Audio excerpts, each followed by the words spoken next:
வணக்கம். நான் ஆதித்தமிழர் கட்சியினுடைய தலைவர் ஜக்கையன் பேசுகிறேன். மார்க்சிஸ்ட் கம்யூனிஸ்ட் கட்சி ஏப்ரல் 2 முதல் 4 வரை மதுரையில் நடத்தவிருக்கின்ற அகில இந்திய மாநாட்டிற்கு ஆதித்தமிழர் கட்சியின் சார்பாக நெஞ்சார்ந்த வாழ்த்துக்களை தெரிவித்துக் கொள்கிறேன். இந்த மாநாடு என்பது பொதுவாகவே கம்யூனிஸ்டுகள் நடத்துகின்ற மாநாடு என்பது ஒரு வித்தியாசமானது, ஒரு தனித்துவமானது. ஏதோ கடமைக்காக எண்ணிக்கையில் அதிகமாக காட்டுவதற்காக அவர்கள் மாநாடுகளை நடத்துவது கிடையாது.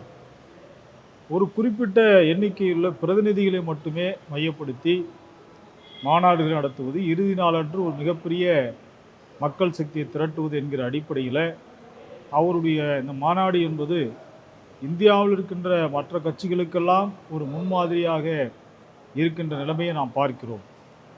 அப்படிப்பட்ட அந்த மாநாடுகளில் அவர்கள் எடுக்கின்ற அந்த தீர்மானங்கள் தான் பல்வேறு அடுத்த கட்ட போராட்டங்களுக்கு அல்லது அடுத்த கட்ட தேர்தல் வியூகங்களுக்கு அது வழிவகுக்கும் என்பதுதான் அடிப்படையான விஷயம்.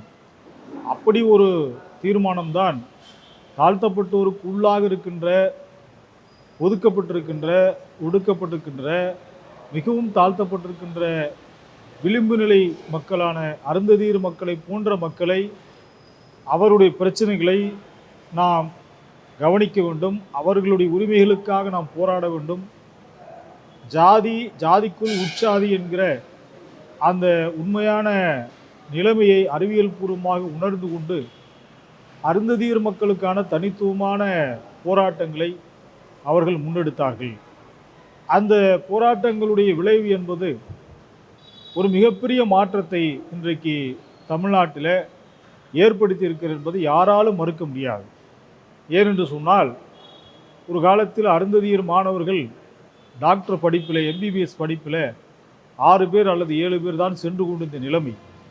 ஆனால் இன்றைக்கு ஒரு வருடத்திற்கு 60லிருந்து 70 பேர் மருத்துவக் கல்லூரி மாணவர்களாக சேர்கின்ற நிலைமை ஏற்பட்டிருக்கிறது. அதே போல் பொறியியல் கல்லூரிகளிலே வெறுமனே 125 பேர் தான் சென்று கொண்டிருந்தார்கள் ஒரு ஆண்டிற்கு, தமிழ்நாடு முழுவதும் இருந்து. ஆனால் பொறியியல் கல்லூரிகளில் இன்றைக்கு 1150 பேர் ஒரு வருடத்திற்கு செல்லுகின்ற நிலைமை ஏற்பட்டிருக்கிறது என்று சொன்னால் அது ஒரு மிகப்பெரிய சமூக மாற்றம், சமூக புரட்சி.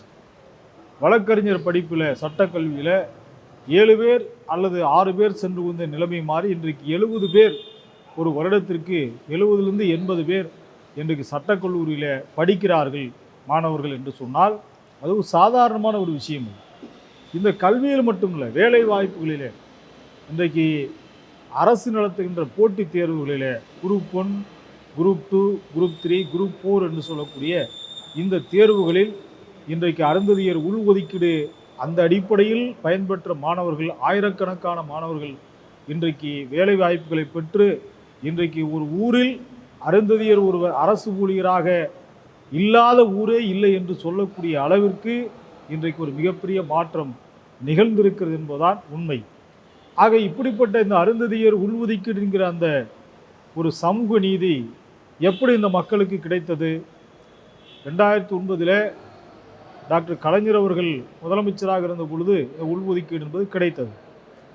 அந்த கலைஞர் அவர்கள் முதலமைச்சராக இருந்த பொழுது கூட்டணியில் அங்கம் வகித்த மார்க்சிஸ்ட் கம்யூனிஸ்ட் கட்சி அருந்ததியர் மக்களுடைய உள்ஒதுக்கீட்டிற்காக பல கட்ட போராட்டங்களை, கிட்டத்தட்ட ஒரு 25 மாவட்ட மாநாடுகள், மாநில அளவில் ஒரு 25,000 பேரை அணிதிரட்டிய பேரணி, அதன் பிறகு 100 இடங்களில் மறியல் போராட்டங்கள், இப்படி தொடர்ச்சியான பல முன்னெடுப்புகளை நடத்தியதுடைய விளைவாக அன்றைக்கு முதலமைச்சராக இருந்த கலைஞர் அவர்கள் அந்த கோரிக்கையை ஏற்றுக்கொண்டார். அதன் அடிப்படையில் உள்ஒதுக்கீடு கிடைத்தார். அதன் அடிப்படையில் இன்றைக்கு ஒரு மிகப்பெரிய ஒரு அங்கீகாரம், ஒரு மிகப்பெரிய மாற்றம் நிகழ்ந்திருக்கிறது. ஆக உள்ஒதுக்கீடு என்று சொல்லக்கூடிய அந்த சமூக நீதியை பெற்று தந்ததில் மார்க்சிஸ்ட் கம்யூனிஸ்ட் கட்சி ஒரு முன்னத்தி ஏறாக இருந்திருக்கிறது என்பது அறிவியல் பூர்வமான அடிப்படையான விஷயம். ஆக இந்த உள்ஒதுக்கீடு என்பது மட்டுமல்ல, தூய்மை பணியாளர்கள், மனித கழிவை மனிதர்களே அள்ளுகின்ற ஒரு இழிவான ஒரு நிலைமை இந்த நாட்டில்தான் இருக்கிறது. ஏனென்று சொன்னால் இது ஜாதியின் அடிப்படையிலான வேலை. ஜாதி எங்கெல்லாம் இருக்கிறதோ அங்கெல்லாம் இப்படிப்பட்ட எளி தொழில்கள் இருக்கும். எங்கு ஜாதி இருக்கும், எங்கே இந்துத்துவம் இருக்கிறதோ அங்கு ஜாதி இருக்கும். ஆக இந்துத்துவத்தின் அடிப்படையிலான சாதி, சாதி அடிப்படையிலான குல தொழில்கள் என்கிற இந்த நிலைமை இன்று வரைக்குமே தொடர்ந்து கொண்டிருக்கிறது. இன்றைக்கும் தூய்மை பணியாளர்கள் நிலைமை பற்றி பேசுகின்ற அவலத்தை நாம் பார்க்கிறோம். அவர்களுக்காக ஒரு வாரியத்தை அமைக்க வேண்டும் என்று போராட்டம் நடத்தி அதில் வெற்றியும் கண்டது மார்க்சிஸ்ட் கம்யூனிஸ்ட் கட்சி. 2007ஆம் ஆண்டு இந்தியாவிலே முதன்முறையாக தூய்மை பணியாளர் நலவாரியம் அமைத்தது திராவிட முன்னேற்ற கழக அரசு என்று சொன்னால் அந்த கோரிக்கையை கொண்டு சேர்த்தது மார்க்சிஸ்ட் கம்யூனிஸ்ட் கட்சி தான். இப்படி அருந்ததியர் மக்களுடைய எண்ணற்ற பலகட்ட போராட்டங்கள், காலனி தொழிலாளர்களுக்கு நலவாரியம் அமைத்தது, அருந்ததியர் மக்களைப் போலவே பிற ஒடுக்கப்பட்ட குதிரை வண்ணார் சமுதாயத்திற்கு நலவாரியம் அமைத்தது, இப்படி எண்ணற்ற பல மக்களுடைய தனித்துவமான கோரிக்கைகளுக்கு கவனம் செலுத்தி அந்த மக்களுடைய சமூக நீதியை உறுதி செய்த பெருமை மார்க்சிஸ்ட் கம்யூனிஸ்ட் கட்சிக்கு சாரும். அந்த அடிப்படையில் அருந்ததியர் மக்களுடைய பல்வேறு போராட்டங்களுக்கு, தீண்டாமைக்கு எதிரான பலகட்ட போராட்டங்கள், குறிப்பாக ஜாதி ஒடுக்குமுறைக்கு எதிராக, ஒரு ஊரிலே கழிவறை இருக்கிறது, ஆனால் கழிவறையை பயன்படுத்த முடியாத நிலைமை, அதற்காக ஒரு போராட்டம். அதே போன்று சுவர் கட்டி தீண்டாமையை கடைபிடிக்கின்ற ஒரு மிக கொடுமையான முறை இந்தியாவில் எங்குமில்லாத அளவுக்கு தமிழ்நாட்டிலே இருந்தது. அந்த உத்தப்புறம் தீண்டாமை சுவரை இடித்த பெருமை ஒரு மிகப்பெரிய வரலாற்றுக்கு சொந்தக்காரர்கள் மார்க்சிஸ்டுகள் என்பதை காலம் தொடர்ந்து சொல்லிக்கொண்டே இருக்கிறது. வெண்மணியில் தொடங்கியது அல்ல இந்த போராட்டம்.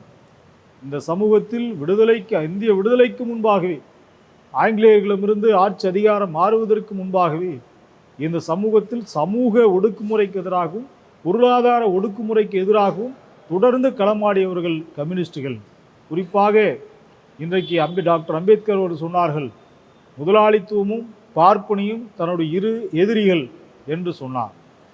அப்படித்தான் மார்க்சிஸ்ட் கம்யூனிஸ்ட் கட்சியும் இன்றைக்கு முதலாளித்துவத்துக்கு எதிராக, பார்ப்பனியம் என்று சொல்லக்கூடிய சமூக ஒடுக்குமுறைக்கு எதிராக தொடர்ந்து களமாடி கொண்டிருக்கிறது. அந்த வரிசையில் சமூக ஒடுக்குமுறைக்கான அந்த போராட்ட களத்தில் இந்தியாவில் ஒரு மிகப்பெரிய ஒரு அதிர்வை ஏற்படுத்தக்கூடிய அளவிற்கு மார்க்சிஸ்ட் கம்யூனிஸ்ட் கட்சி தொடர்ந்து செயலாற்றி கொண்டிருக்கிறது. அவர்களுடைய அடுத்த கட்ட போராட்டங்களை திட்டமிடுவதற்கான ஒரு கலந்துரையாடலாக தான் நான் இந்த 24வது அகில இந்திய மாநாடை பார்க்கிறேன். அந்த மாநாட்டில் எடுக்கப்படுகின்ற தீர்மானங்கள் மிக முக்கியமானது என்று நான் யோசிக்கிறேன். அந்த தீர்மானங்கள் தான் எதிர்கால இந்தியாவை வழிநடத்தக்கூடிய அளவிற்கு, எதிர்கால இந்தியாவுடைய அரசியலை தீர்மானிக்கின்ற அளவுக்கு அந்த தீர்மானங்கள் இருக்கும் என்று நான் நம்புகிறேன். அருந்ததியர் மக்களைப் போலவே பிற ஒடுக்கப்பட்ட சமூகங்களுக்கும் அவர்களுடைய அந்த சமூக நீதியை நிலைநாட்டுகின்ற போராட்ட களத்தை நீங்கள் இந்த மாநாட்டின் மூலமாக உருவாக்குவீர்கள் என்று நான் நம்புகிறேன். அதேபோல் அருந்ததியர் மக்களுக்கு உள்ஒதுக்கீட்டில் இருக்கின்ற பல சிக்கல்களை களைந்து, குறிப்பாக அரசாணை 61 ரத்து செய்து அருந்ததியர் இடஒதுக்கீடு அருந்ததியருக்கே என்று சொல்லக்கூடிய அளவில் அந்த இடஒதுக்கீட்டில் ஒரு அழுத்தமான பதிவை, ஒரு சரியான திசைவழி போக்கை உருவாக்க வேண்டும் என்று மார்க்சிஸ்ட் கம்யூனிஸ்ட் கட்சி கேட்டுக்கொண்டு, அவர்களுடைய இந்த மாநாடு மிகப்பெரிய வெற்றியடையட்டும். உங்களுடைய மாநாடு என்பது ஒடுக்கப்பட்ட மக்கள், விளிம்பு நிலையில் இருக்கின்ற மக்கள், பெண் விடுதலைக்கான ஒரு அழுத்தமான குரல் உங்களுடைய மாநாட்டில் ஒலிக்கட்டும். ஏனென்று சொன்னால் மார்க்சிஸ்ட் கம்யூனிஸ்ட் கட்சி பெண் விடுதலையும் தலித் விடுதலையும் இரண்டு கண்களாக பார்க்கின்ற ஒரு இயக்கம். அந்த அடிப்படையில் உங்களுடைய இந்த போராட்டம் என்பது ஒரு போராட்டமாக தான் இந்த மாநாட்டை நான் பார்க்கிறேன். போராட்டத்திற்கான ஒரு திட்டமிடலாக நான் பார்க்கிறேன். இந்த மாநாடு வெல்லட்டும் வெல்லட்டும் என ஆதித்தமிழர் கட்சியின் சார்பாக நெஞ்சார்ந்த வாழ்த்துக்களை கூறி விடைபெறுகிறேன். நன்றி, வணக்கம்.